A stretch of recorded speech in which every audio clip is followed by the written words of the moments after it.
الحمد لله نحمده ونستعينه ونستغفره ونؤمن به ونتوكل عليه ونعوذ بالله من شرور أنفسنا ومن سيئات أعمالنا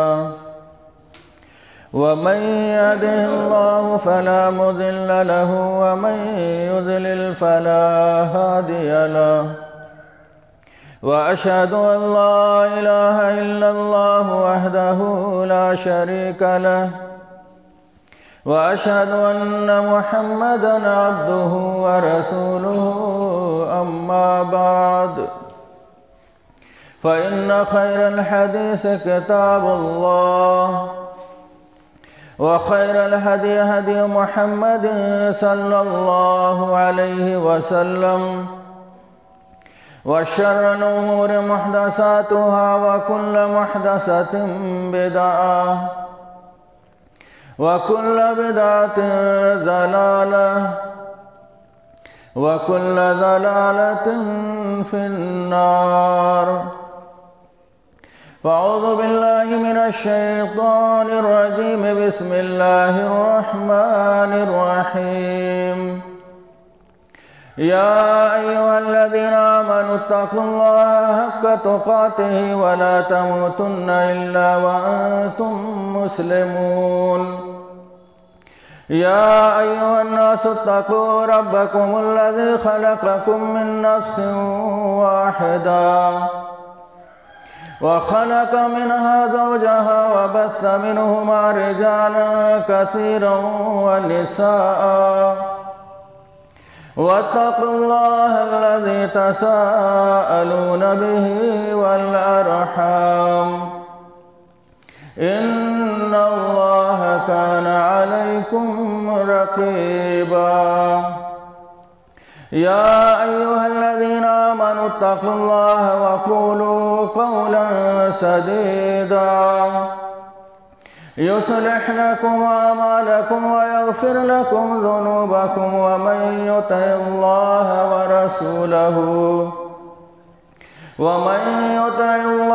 ورسوله فقد فاز فوزا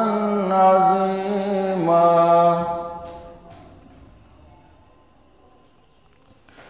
سبحانك لا علم لنا إلا ما علمتنا إنك أنت العليم الحكيم رب اشرح لي صدري ويسر لي أمري واحلل عقدة من لساني يفقهوا قولي رب زدني علما محترم حاضرین جمعہ اور دیگر دینی و ملی بھائیوں، سب سے پہلے تعریف و توصیف کبریائی اور بڑائی، افضلیت اور بزرگی اس اللہ رب العالمین کے لیے لائق و زیبا اور سزاوار ہے جو اس کائنات کا خالق و مالک، رازق اور پالنہار ہے۔ بعدہ بے شمار درود و سلام ہو اس ہستی اقدس و مقدس پر جن کا نام نامی اسم گرامی حضرت محمد مصطفیٰ صلی اللہ علیہ وسلم۔ برادران اسلام، پچھلے جمعے کے اندر انفاق فی سبیل اللہ کے حوالے سے مساجد کی اہمیت اور اس کے ملحق جو بھی افراد ہیں، مؤذن کی صورت میں، امام کی صورت میں، یا اس کی صفائی ستھرائی جسے ہماری زبان میں چپراسی کہتے ہیں، اور جسے بڑا حقیر سمجھ کر کے لوگ ان کی تنخواہیں بھی متعین کرتے ہیں جن جگہوں پہ ان کو تنخواہ پہ رکھا جاتا ہے۔ اسی حوالے سے میں نے واقعات کے تناظر میں آپ کے سامنے گفتگو کیا تھا، کچھ اسی سے ملحق باتیں آج بھی انشاءاللہ آپ کے سامنے رکھی جائیں گے۔ اس سے پہلے میں نے آپ کے سامنے مسجد میں جھاڑو لگانے والے کا ذکر کیا اور اللہ کے نبی نے اس کی قبر پر کھڑے ہو کر کے اس کی جنازے غائبانہ پڑھنے کے بعد لوگوں کو یہ بتلایا کہ تم جس جھاڑو لگانے والے، صفائی کرنے والے کو حقیر سمجھتے ہو، اسلام کی نظر میں اس کی یہ اہمیت ہے۔ اسی طریقے سے واقعات کا تتبع اور تلاش کرنے کے بعد حضرت تمیم داری رضی اللہ تعالیٰ عنہ کا ایک واقعہ ہمیں ملا کہ مسجد نبوی کے بارے میں نے آپ کو بتلایا کہ وہ بڑی کچی تھی اور گھاس اور پھوس اور چھپر کے چھتوں پر مشتمل اور کھجوروں کے درختوں کو کاٹ کر اسی کے ستونوں پر مشتمل ایک معمولی مسجد تھی۔ دیکھنے میں اہمیت کے اعتبار سے تو اس کی بڑی وقعت تھی، چونکہ مسجد نبوی کے نام سے وہ موسوم تھی، مگر جب اس کی توسیع کا معاملہ آیا اور یہ کمکمے اور بجلی اور بلب اور لائٹ کا دور نہیں تھا، تاریکیوں کا دور تھا۔ حضرت تمیم داری رضی اللہ عنہ کے بارے میں آتا کہ یہ صحابہ میں سب سے بعد میں ان کی وفات ہوئی۔ اللہ کے نبی کے زمانے میں یہ مدینے میں رہے، خلفائے ثلاثہ کے دور میں یہ مدینے میں رہے۔ حضرت عثمان غنی رضی اللہ تعالیٰ عنہ کی جب شہادت ہوئی ہے ظلماً اور حالات مدینے کے غدر کی شکل اختیار کر گئے، تب یہ چھوڑ کر کے ملک شام چلے گئے اور وہاں کے حالات کو یہ دیکھنے لگے تو وہاں دیکھا کہ مساجد کے اندر فانوس لگے ہوئے ہیں، مسجدوں کے اندر روشنی کا ایک ماحول بنا ہوا ہے، جیسے ہم لوگ کے بچپن کے دور میں لالٹین اور اس طریقے کی کچھ چیزیں تھیں جو جس کو چمنی کہا جاتا ہے، اس سے کچھ ترقی یافتہ چیزیں تھیں۔ اب ملک شام میں جب یہ چیز دیکھی تو وہاں سے واپس لوٹے، اور جس دن یہ مدینے کے اندر پہنچے ہیں وہ جمعہ کا دن تھا۔ انہوں نے اسی فانوس کی شکل میں وہاں سے لے کر کے یہ آئے اور یہ نیت کی تھی کہ میں جا کر کے مسجد نبوی کے اندر وہاں بھی روشنی کا اہتمام کروں گا۔ حضرت تمیم داری رضی اللہ تعالیٰ عنہ نے جو بھی شکل رہی ہوگی اس فانوس کی، اس کو بنا کر کے مسجد نبوی میں لٹکایا اور مسجد نبوی کے اندر جو اندھیرا رہتا تھا اس کو دور کیا اور روشنی جلائی۔ اللہ کے نبی صلی اللہ علیہ وسلم کا دور گزر چکا ہے، اب دور ہے حضرت علی رضی اللہ تعالیٰ عنہ۔ مگر جو اور بھی روایتیں جب اس سلسلے میں دیکھی گئیں تو یہ ملتا ہے کہ نہیں، اللہ کے نبی کے زمانے میں ہی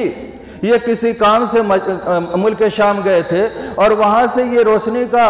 ایک سلسلہ دیکھا تھا، وہ لا کر کے نبی کے زمانے میں ہی مسجد نبی کے اندر انہوں نے اس کو روشن کیا، اور یہی بات زیادہ راجے لگی تلاش بسیار کے بعد۔ تو اللہ کے نبی صلی اللہ علیہ وسلم نے جب یہ دیکھا کہ یہ روشنی کس نے کی تو صحابہ میں سے لوگوں نے بتایا کہ یہ تمیم داری نے ایسا یہاں پر یہ چراغ روشن کیا ہے۔ اللہ کے نبی صلی اللہ علیہ وسلم نے ان کے چہرے پہ خوشی کے آثار نظر آئے اور حضرت تمیم داری کو دعا دیتے ہوئے فرمایا کہ اللہ رب العالمین جس طریقے سے تو نے اس مسجد کو روشن کیا ہے اور اس میں روشنی کا اہتمام کیا ہے، اللہ رب العالمین تمہاری قبر کو بھی اسی طریقے سے روشن کرے۔ اور اس کے بعد یہ بھی الفاظ ملتے ہیں، اللہ کے نبی نے فرمایا اگر میری کوئی اور بیٹی ہوتی تو میں اس سے تمہاری شادی کر دیتا۔ مسجد کے اندر صرف روشنی کا اہتمام کر دیا۔ اب یہاں سے فقہا کے جب اقوال دیکھے گئے تو دو طرح کے اقوال ہمیں ملے۔ کچھ فقہا اور کچھ محدثین اس بات کے قائل ہیں کہ مسجد میں چراغ جلانے والے پہلے شخص عمر فاروق رضی اللہ تعالیٰ عنہ، اور موطا کے اندر حدیثیں اس کی بھی موجود ہیں، مگر جب بہت سارے اقوال کو دیکھنے کے بعد ملا تو صحیح قول یہی ہے کہ حضرت تمیم داری رضی اللہ تعالیٰ عنہ یہ پہلے شخص ہیں، اول من اسرج فی المسجد مصباحاً، سب سے پہلے جس شخص نے مسجد کے اندر روشنی کی وہ یہی شخص ہیں تمیم داری رضی اللہ تعالیٰ عنہ۔ بہرحال دونوں روایتوں کو سامنے رکھ کر کے اگر تطبیق دی جائے تو یہ بات کہی جا سکتی ہے، اور اسی بات کو علماء نے لکھا ہے کہ سب سے پہلے حضرت تمیم داری نے چراغ روشن کیا، اس کے بعد جب توسیع ہوئی مسجد نبوی کی اور حضرت عمر فاروق رضی اللہ تعالیٰ عنہ کا دور خلافت آیا تو انہوں نے اس کو بڑے پیمانے پر اس چراغ کا اہتمام کیا۔ حضرت تمیم داری نے ایک چراغ جلایا تھا، حضرت عمر فاروق نے جیسے پنکھے کئی ایک لٹکتے ہیں اس طریقے سے بہت سارے چراغوں کا اہتمام کیا ہوگا۔ تو دونوں روایتیں اور دونوں باتیں قابل قبول ہو جائیں گی اور کوئی ٹکراؤ دونوں کے درمیان نہیں ہوگا۔ بہرحال جب یہ دیکھا جائے گا کہ پہلے کس نے جلایا تو حضرت تمیم داری رضی اللہ تعالیٰ عنہ ہے۔ اس طریقے سے ہمیں پتہ یہ چلا، ایک طرف ایک جھاڑو لگانے والے، ایک صفائی کرنے والے مسجد نبوی کے اندر اس کی قبر پر کھڑے ہو کر کے نبی نے جنازہ پڑھ کر کے یہ بتلایا کہ ان کی کیا وقت اور اہمیت ہے۔ دوسری طرف تمیم داری سے یہ کہہ کر کے کہ اگر میرے پاس کوئی اور لڑکی ہوتی فاطمہ کے علاوہ تو میں اس کی شادی تم سے کر دیتا۔ یہ بتلایا جا رہا ہے کہ اسلام میں ہمیشہ ان لوگوں کی اہمیت رہی ہے جو مسجد سے ملحق ہیں، چاہے وہ مؤذن کی صورت میں ہو، وہ خطیب کی صورت میں ہو، وہ امام کی صورت میں ہو، وہ چاہے مسجد کی صفائی ستھرائی کرنے کی صورت میں ہو یا مسجد کا انتظام و انصرام کرنے والے لوگ ہوں، ان لوگوں کو اللہ کے نبی صلی اللہ علیہ وسلم نے اولیت دی ہے اور ان کو اہمیت دی ہے، حتیٰ کہ جب دعا دے کر کے یہ بھی بتلا دیا کہ جب تم رشتے بھی کرنے چلو اور اس طریقے کے بھی رشتے تمہارے سامنے آئے جس کا تعلق مسجد کی صفائی ستھرائی سے ہو اور ایک شخص بڑا اپنے علاقے کا تاجر و مالدار کیوں نہ ہو، تو جب ترجیح دینے کی بات آئے گی تو رسول کی یہ دعا بتلاتی ہے کہ ترجیح تم اس کو دینا جو مسجد سے تعلق رکھتا۔ اور پھر ایک موقع آیا، اللہ کے نبی نے فرمایا کہ 7 لوگ ایسے ہوں گے جو عرش الہی کے سائے کے مستحق بنیں گے آخرت کی ہولناکی جب اپنے شباب پہ ہوگی، اور اچھے اچھے انبیاء اکرام اس وقت نفسی نفسی کا عالم ہوگا، کوئی کسی کا پرسان حال نہیں ہوگا، تب اللہ رب العالمین اپنے عرش کا سایہ جن لوگوں کو نصیب کرے گا۔ اس میں مشہور حدیث اور تقریروں کے ذریعے بھی آپ نے سنا ہوگا کہ ایک شخص وہ ہے رجل معلق قلبہ بالمساجد، ایک وہ شخص ہے جس کا دل ہمیشہ مسجد سے لٹکا رہتا ہے۔ مگر عموماً ہم جب اس حدیث کی شرح اور بست مقررین سے سنتے ہیں تو بس اتنا ہی بیان کرتے ہیں کہ جو شخص مسجد سے نماز کی صورت میں تعلق رکھتا، نماز پڑھ کے گیا، بنائی میں مصروف ہے یا دکان پہ مصروف ہے، اس کے دل میں یہ خیال بار بار آ رہا ہے کہ وہ گھڑی کی طرف دیکھ رہا ہے، پھر اذان ہو پھر میں مسجد میں جاؤں، پھر اذان ہو پھر میں مسجد میں جاؤں، مگر یہ اس نبی کی زبان سے نکلے ہوئے لفظ کی کما حقہ تشریح نہیں ہے، بلکہ رجل قلبہ معلق بالمساجد یہ عام لفظ ہے جس کا دل مسجد میں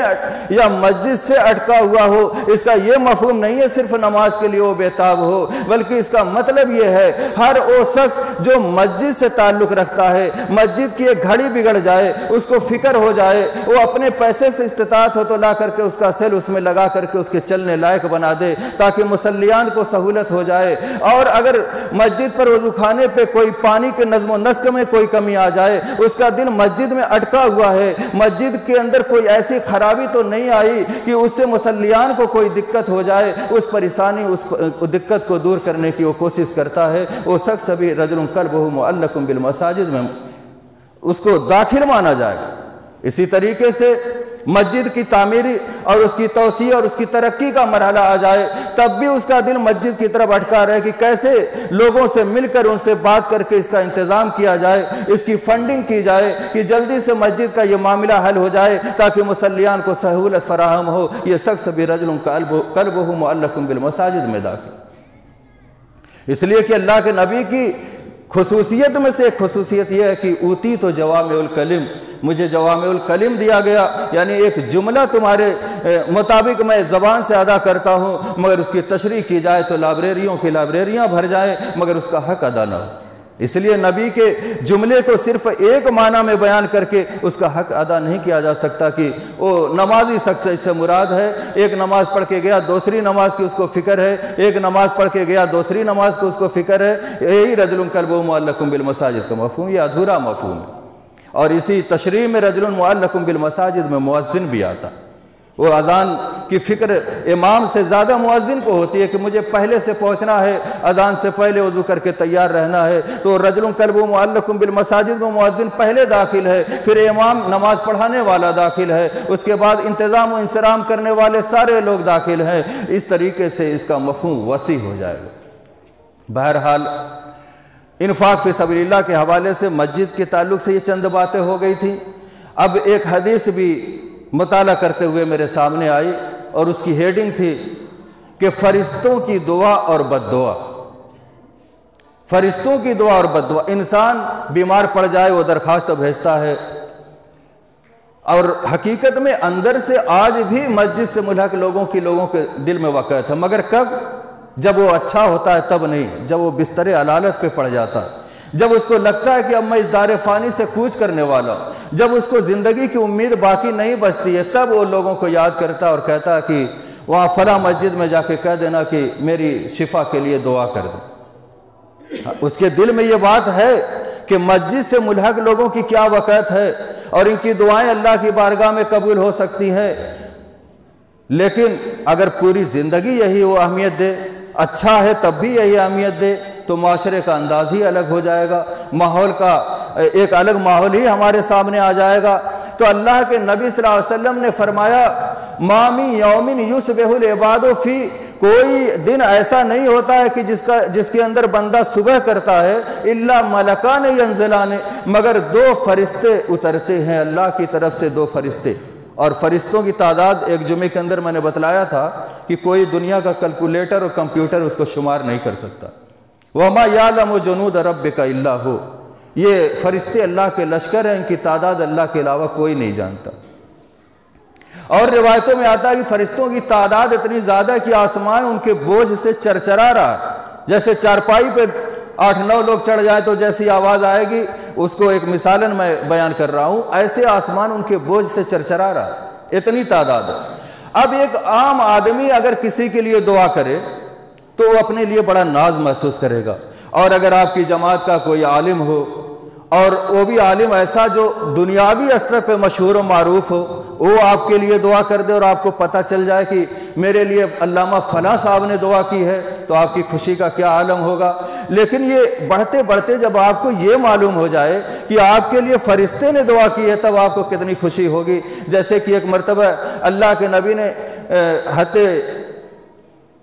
معاذ بن جبل یا کعب بن مالک رضی اللہ عنہ کا کسی کا ذکر کیا کہ تمہیں اللہ رب العالمین نے تمہارا ذکر کیا، فرشتے کے ذریعے سے یہ خبر آپ تک آئی، تو انہوں نے دوبارہ پوچھا کیا میرا نام لیا گیا تھا؟ فرشتے نے میرا نام لیا تھا کہ اللہ کی بارگاہ میں میرا تذکرہ چھڑا تھا؟ اللہ کے نبی نے کہا تمہارا نام لے کر کے فرشتے نے بتلایا ہے، تو مارے خوشی کے رونے لگے کہ اللہ کے دربار میں فرشتوں کے جھرمٹ میں میرا نام لے کر کے میرا ذکر کیا۔ اسی طریقے سے اس تناظر میں اس حدیث کو لیجئے کہ ہر صبح کو 2 فرشتے اللہ کی طرف سے نازل ہوتے ہیں، ملکان ینزلان، 2 فرشتے نازل ہوتے ہیں۔ وَيَقُولُ الْأَوَّلُ، پہلا کیا کہتا ہے؟ اللہم آتے منفقن خلفن، اے اللہ جو تیری بارگاہ میں خرچ کرتا ہے تیری دی ہوئی روزی میں سے، جتنا بھی اللہ نے اس کو نوازا ہے اس میں سے اللہ کی رضا کے لیے جتنا بھی خرچ کرتا ہے، خلفن، اللہ اس میں اور مزید اضافہ فرما۔ اور دوسرا فرشتہ کیا کہتا ہے؟ وَيَقُولُ الْآخَرُ، دوسرا کہتا ہے اللہم آتے ممسکن تلفن،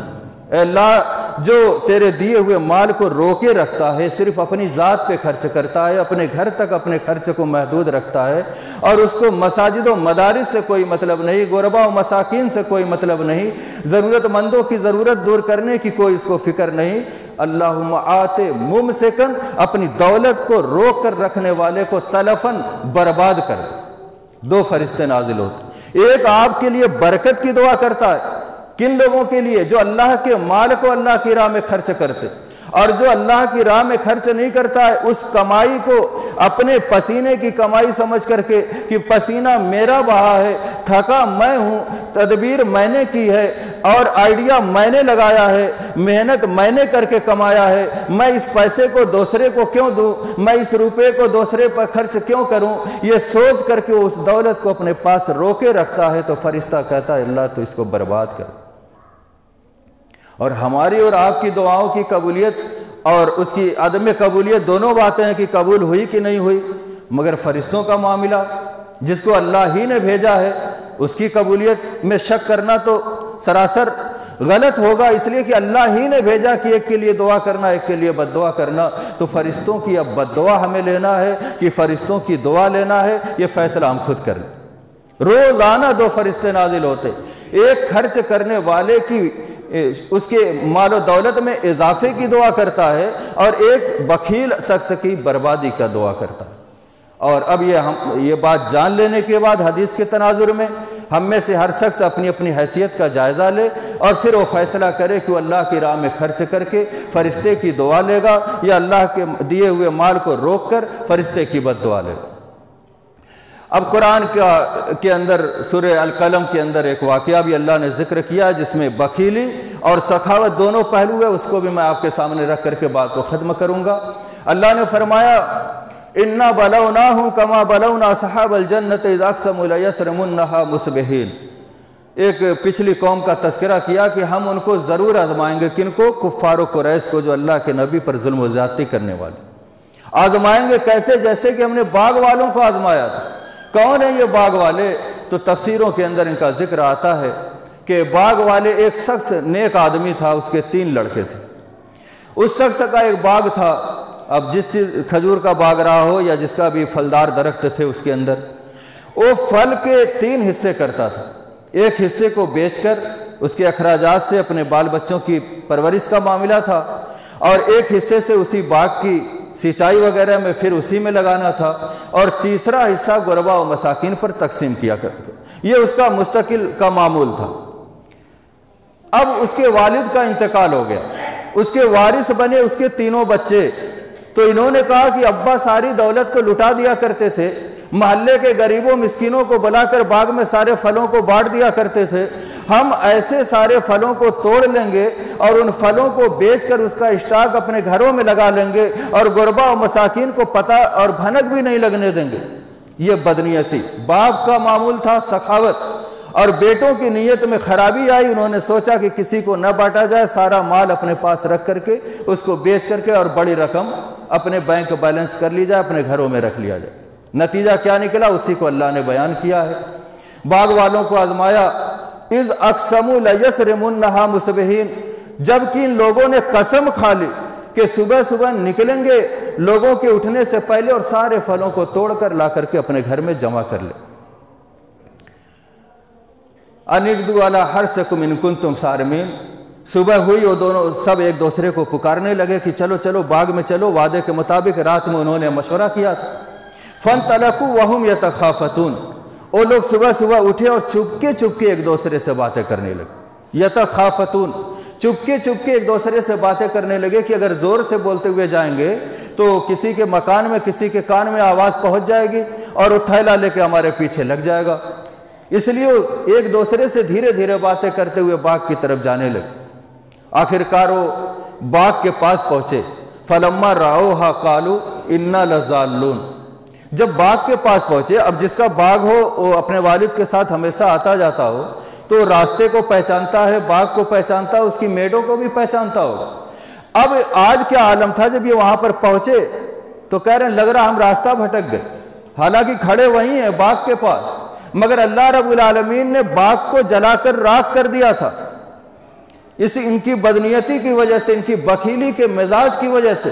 جو میں نے حدیث میں بتلایا کہ اللہ جو تیرے دیے ہوئے مال کو روک کے رکھتا ہے، خرچ کرنے سے اس کی جان نکلتی ہے تو اس کو برباد کر دے، اس کا یہ مظہر تھا۔ انہوں نے سوچا ہم سارا مال اپنے پاس جمع کر لیں گے، جب وہاں پہنچے تو سارا راکھ کا ڈھیر تھا تو کہا لگ رہا ہم راستہ بھول گئے۔ تب ایک نے اس میں سے کہا بل نحن محرومون، راستہ نہیں بھولے ہیں، اس راستے پہ بچپن سے جوانی تک ہم آتے ہیں، بھول کیسے جائیں گے؟ حقیقت یہ ہے کہ اللہ نے ہم کو محروم کر دیا، اللہ نے ہم کو محروم کر دیا، اس پر کوئی عذاب نازل ہو چکا ہے اور ہماری بدنیتی پر اللہ نے ہم کو سزا دے دی۔ فَأَقْبَلَ بَعْضُهُمْ عَلَىٰ بَعْضٍ يَتَلَاوَمُونَ، ایک دوسرے پر ملامت کرنے لگے۔ انسان کا یہ مزاج ہے کہ کئی لوگ کسی ایک کام میں اگر پارٹنر ہوں اور اگر اس میں فائدہ ہو جائے تو ہر شخص یہ دعویٰ کرے گا یہ میرا آئیڈیا تھا اور میرے عقل مندی اور میری تدبیر کی وجہ سے یہ فائدہ ہوا، لیکن خدا نہ خواستہ اگر اس میں خسارہ ہو جائے پھر پوچھو مت تیری وجہ سے ہوا، وہ کہے گا تیری وجہ سے ہوا، وہ کہے گا تیری وجہ سے ہوا۔ فائدہ ہو تو کریڈٹ سب اپنے آپ لیں گے